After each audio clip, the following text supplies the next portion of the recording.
कार्यक्रम की आयोजिका और अम्बेडकर कॉलेज के धन्यवाद की अध्यक्षा चित्रारानी का आभार। उन्होंने याद किया और आप सबसे मिलने का एक अवसर दिया। आदरणीय प्रमोद जी मंच पर बैठे हैं, जिनको हम 20 साल से साथ साथ हैं, लेकिन आज शायद एक दूसरे को सुनने सुनाने का पहला मौका है।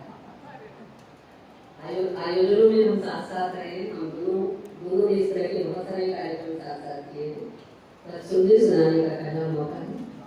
और उन्होंने रिस्ट्रिक्शंस लगाया है कि भाई प्रोग्राम 1 बजे खत्म कर देना।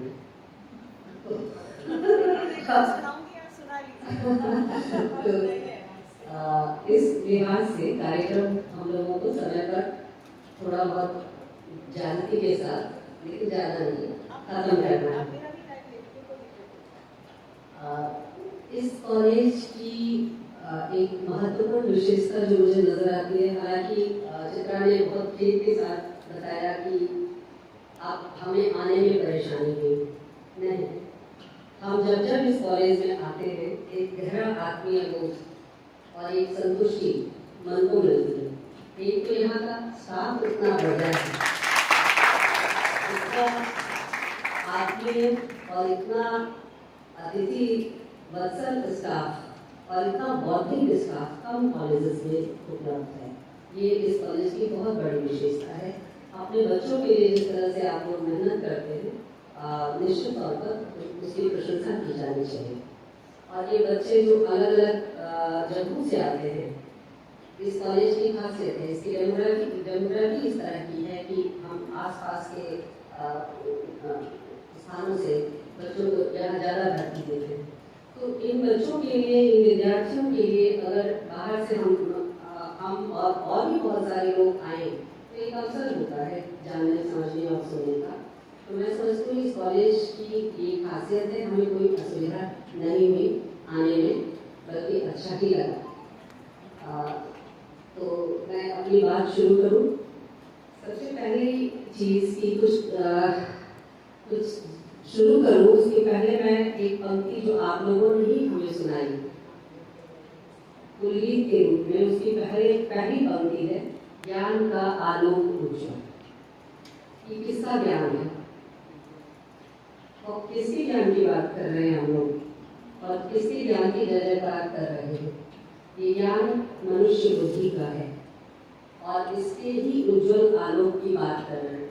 हालांकि कुलगीत का एक ही अंश सुनाया गया, उसमें और दूसरा अंश भी था जो बहुत बेहतरीन लिखा हुआ है, लेकिन इस मानव निर्मित ज्ञान की बात जो सभ्यताओं के संतरण के साथ संभव हुआ है, उसकी चर्चा और उस पर गर्व हमारे कुलगीत में किया गया।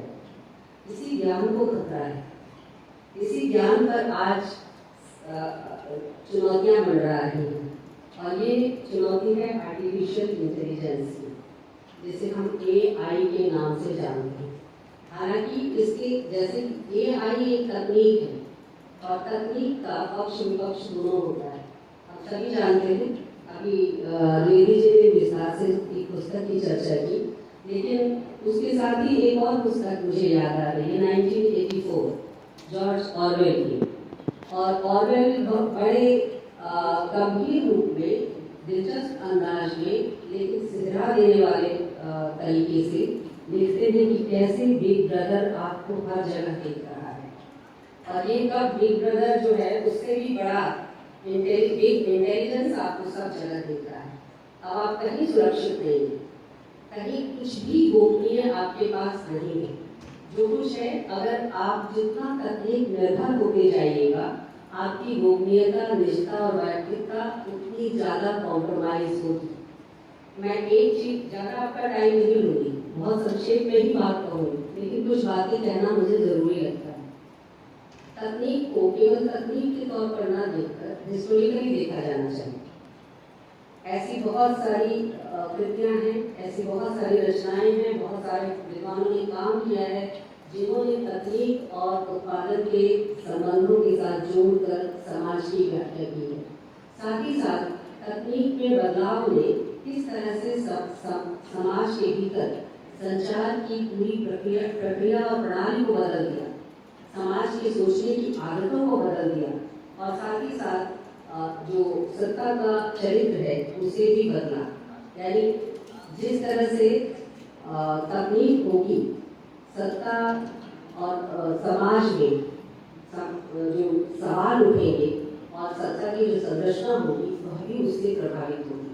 और मार्शल मैक्लुहान से लेकर हैरोल्ड इनिस जो उनके भी पहले लिखे हैं एम्पायर एंड कम्युनिकेशन, एक बहुत शानदार किताब है।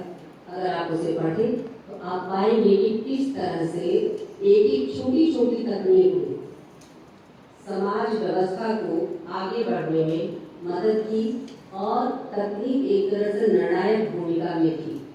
और हालांकि इसका काउंटर भी आया और तकनीक की अपरिहार्यता और निर्णायकशीलता को चुनौती भी दी गई कि मनुष्य चाहे तो तकनीक की अपरिहार्यता को नकार सकता है और तकनीक को ही सर्वोपरि मानना समाज की एक कह सकते हैं कि एकांगी व्याख्या है।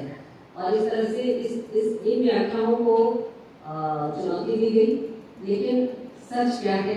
सच ये है कि तकनीक ने आज सचमुच में इतनी प्रभावशीलता अर्जित कर ली है कि हम सब तकनीक के बिना जीवित रहने और कार्य करने और व्यवहार करने की आदतें भूल गए। हम सोच नहीं सकते कि पंखे के बिना हम रह सकते, हम सोच नहीं सकते कि एसी के बिना रह सकते, मोबाइल के बिना रहना सोचना तो और भी मुश्किल है। और इसी तरह से आप जैसे जैसे अपने को तकनीक निर्भर बनाते जा रहे हैं, हमने बहुत सारी चीज़ों का इस्तेमाल करना छोड़ दिया है और तकनीक पर निर्भर होकर हम घरेलू कामों से लेकर बाहर के कामों तक तमाम चीज़ों के लिए तकनीक पर निर्भर रहे। और तकनीक ने सुंदर तरीके से मुझे सहूलियतें दी और इन सहूलियतों ने हमें एक तरह से कह सकते हैं कि निर्भर बनाया। बदले में सहूलियत और सहूलियत का परिणाम निर्भरता। और दिक्कत क्या है कि जहाँ तक शारीरिक श्रम की कम करने की बात थी, जहाँ तक समय की बचत की बात थी, वह सब तो ठीक है। जहाँ तक बुद्धि काम नहीं करती, बुद्धि से परे जाकर सहयोग की भावना तकनीक के सहारे विकसित करने की बात थी, वह भी बहुत अच्छा है।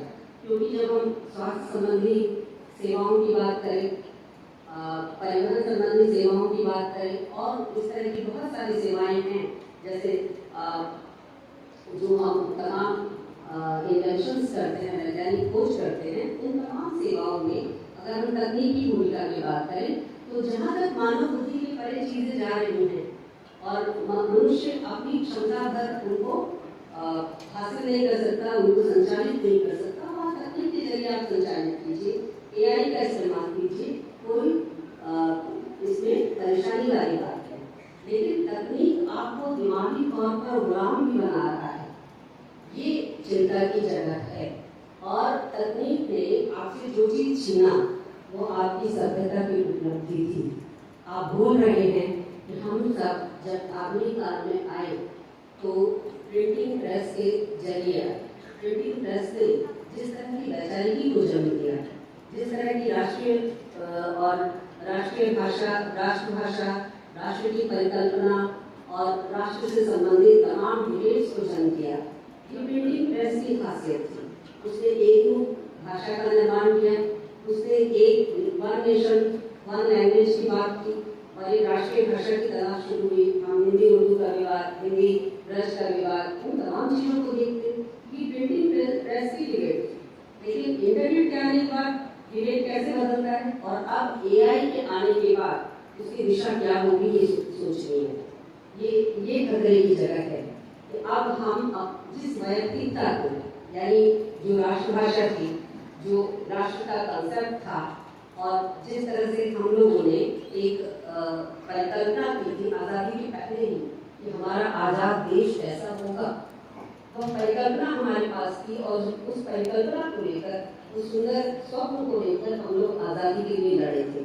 और आज़ाद होते ही जो चीज़ स्थापित हुई थी वो ये थी कि हम भारत के लोग, हम भारत के नागरिक, हम भारत के लोग का मतलब है संविधान का पहला जो वाक्य है वह है हम भारत के लोग, यानी भारत की साधारण जनता। गांधी जी कहते हैं कि वह जो पंक्ति में आखिरी आ गई है मैं उसकी बात करता हूँ।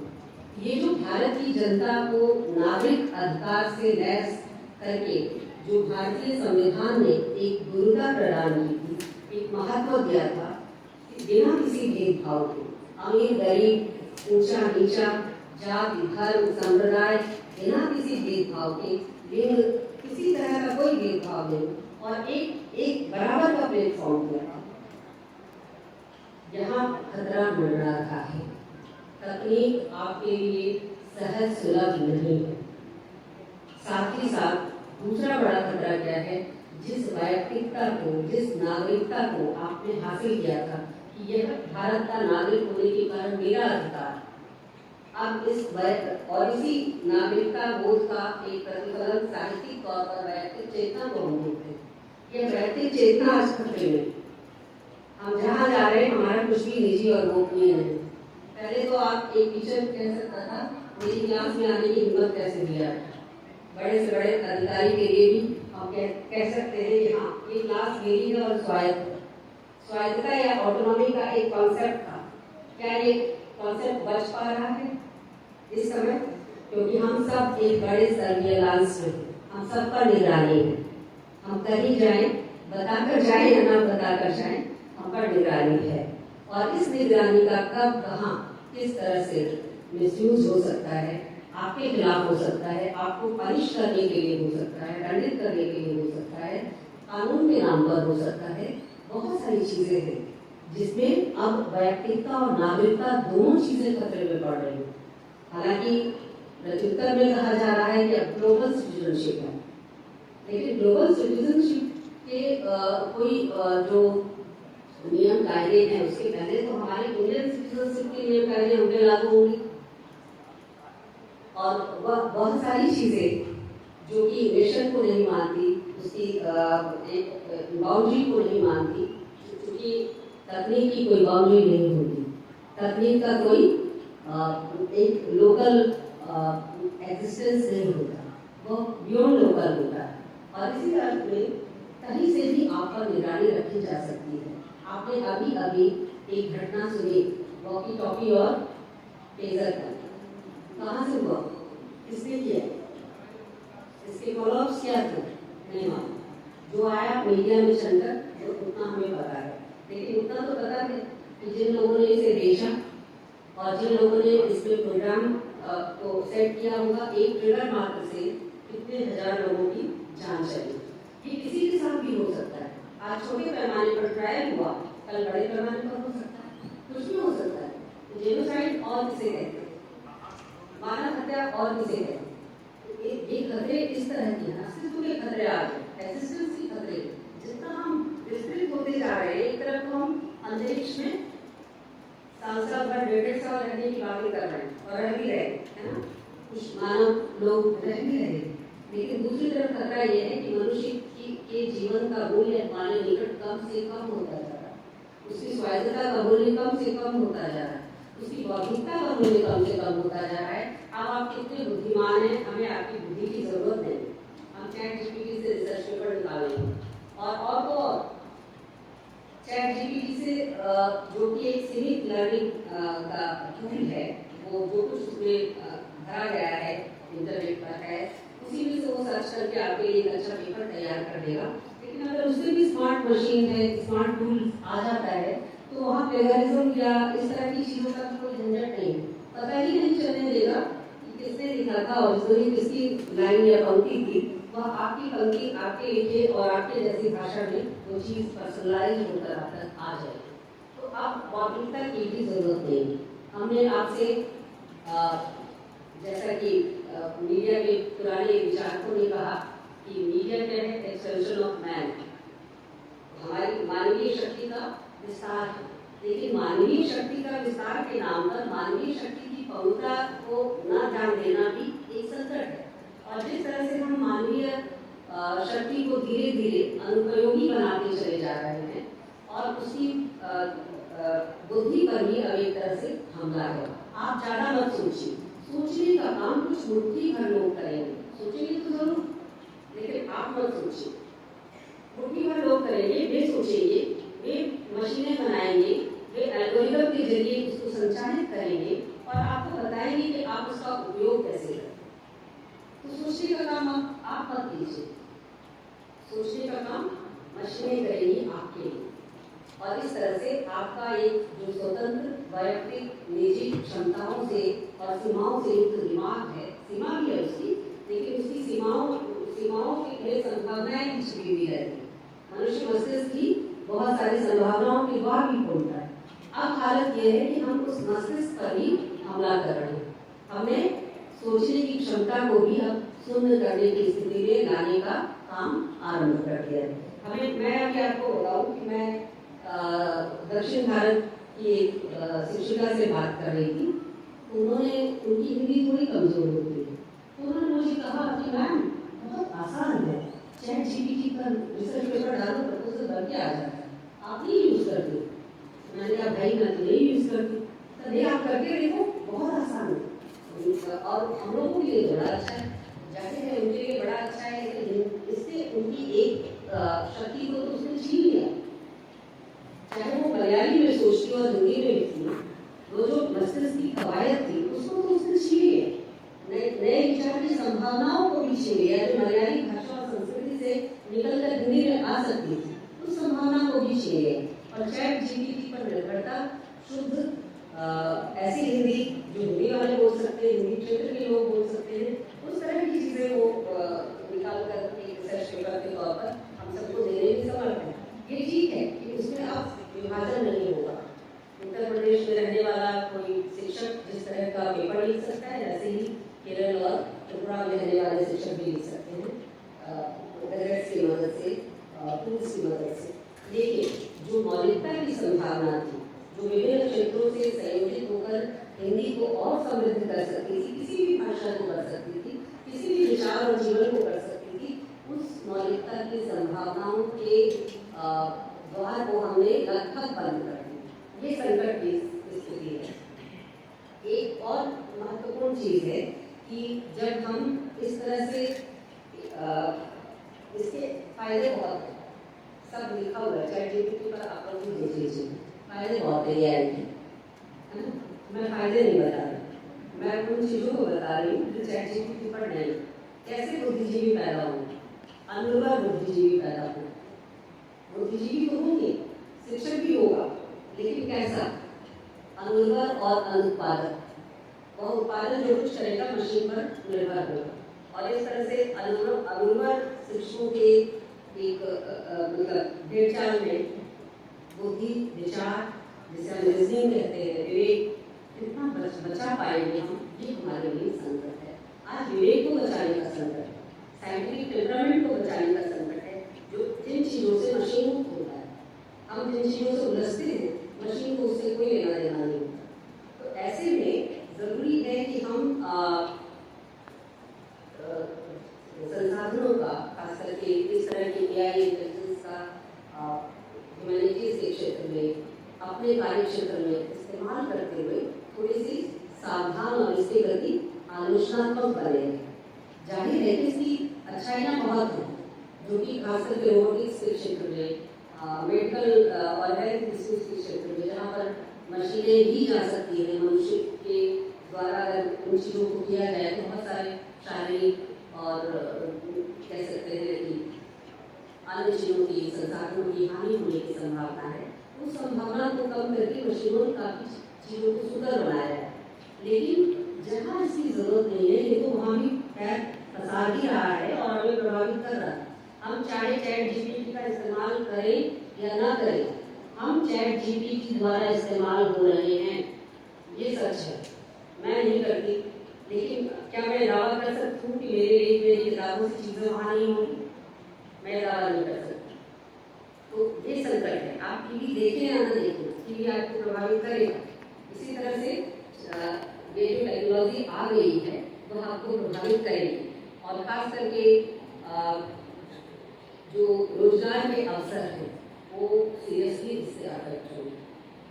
आप अनुवाद के क्षेत्र में देखिए, अभी कुछ अनुवादकों का इंटरव्यू ले रहे थे, लगातार यही पूछा जा रहा था, जो हमारे बोर्ड के चेयरमैन थे वो पूछ रहे थे कि अब तो गूगल ट्रांसलेटर है और दुनिया भर के ऐप्स आ गए हैं, आपकी क्या जरूरत है। और वो बेचारे सिर्फ ये कह रहे थे वो तो भावों को नहीं बता पाए, हम भाव को बता पाते हैं, इसलिए ट्रांसलेटर की जरूरत पड़ेगी। तो ये कब तक पड़ेगी? क्या हम दावा कर सकते हैं ऐसी बुद्धिमान मशीन नहीं होगी जो साधारण त्रुटियां जिसको फाइनल स्टेज को ट्रांसलेटर ठीक करता है उसको पहले ही कम से कम करे। और मशीन में ये संभावना ज़्यादा है कि वो ज़्यादा सटीक ट्रांसलेशन करे। अगर उसकी ट्यूनिंग उस तरह से की जाए तो वो आपसे हमसे ज़्यादा सटीक ट्रांसलेशन कर सकती है। जो अगले जनरेशन की मशीन आएगी वो और उन्नत होगी। तो ये जो स्थिति है कि AI को हम ला रहे हैं, लेकिन हम ये भी सोचे कि मानवीय संवेदना, वैयक्तिकता, स्वायत्तता, स्वतंत्रता, निजता, गोपनीयता जैसी चीज़ों को हम भूल जाएं, डिक्शनरी से डिलीट कर दें, तब AI और AI के फायदों को हम गिना सकते हैं। जरूर गिनाइए, लेकिन इन शब्दों को मरने के लिए छोड़ दीजिए। इसके बिना इनको इनके हाल पर छोड़े बिना आप इसके फायदे नहीं गिना सकते। और ये आएगा। मशीनों की जो स्थिति है, जैसा कि अखबार खंडार ने कहा है कि ये इनेविटेबल दिखाई देती, अपरिहार्य दिखाई देती। पूंजीवाद का जो विराट रूप है आज, कॉर्पोरेट जो कल्चर है उसका जितना विकराल रूप आज दिखाई दे रहा है कि ऐसा लगता है हम पलट के जा ही नहीं सकते, पीछे जा नहीं सकते, जाना संभव नहीं होगी। सभ्यताएं आगे जाती हैं, कई बार कदम ताल भी करती है और पीछे भी जाती है, लेकिन पूंजीवाद का जो चेहरा आगे दिख रहा है और जिस तरह से वो लगातार नए नए इंस्ट्रूमेंट के जरिए, नए नए टूल्स के जरिए हम सबको अपने पीछे लेकर चल रहा है, लगता नहीं कि इसका कोई विकल्प उपलब्ध हो सकेगा निकट भविष्य में। लेकिन अरमान नजलार ने ही कहा कि जब तक हम इसके प्रति अपनी जागरूक चेतना को जिलाए नहीं रखते, आप इसकी आलोचना प्रत्यालोचना नहीं करते, इसके प्लस माइनस नहीं देखते, तब तक ये इनेविटेबल है, अपरिहार्य है। लेकिन जब हम जान समझकर इसका इस्तेमाल करें, और बहुत सारे कानून बनाए जाने की भी जरूरत पड़ेगी। जब AI पूरी तरह से आएगा तो हमें कानूनों की भी जरूरत पड़ेगी। अपनी अगर इन तमाम शब्दों को बचाना है जो केवल शब्द नहीं है, हमारे जीवन और जीवन मूल्य का अमूल्य हिस्सा बन गए हैं, इन स्वतंत्रता, समानता, बंधुत्व और इन तमाम शब्दों को, संवेदना, स्वायत्तता, इन तमाम शब्दों को बचाने के लिए हमें नए कानून, नए नियम और संवेदनशील गवर्नेंस की भी जरूरत पड़ेगी AI के साथ साथ। और इन शब्दों के साथ मैं आपका धन्यवाद करता हूँ।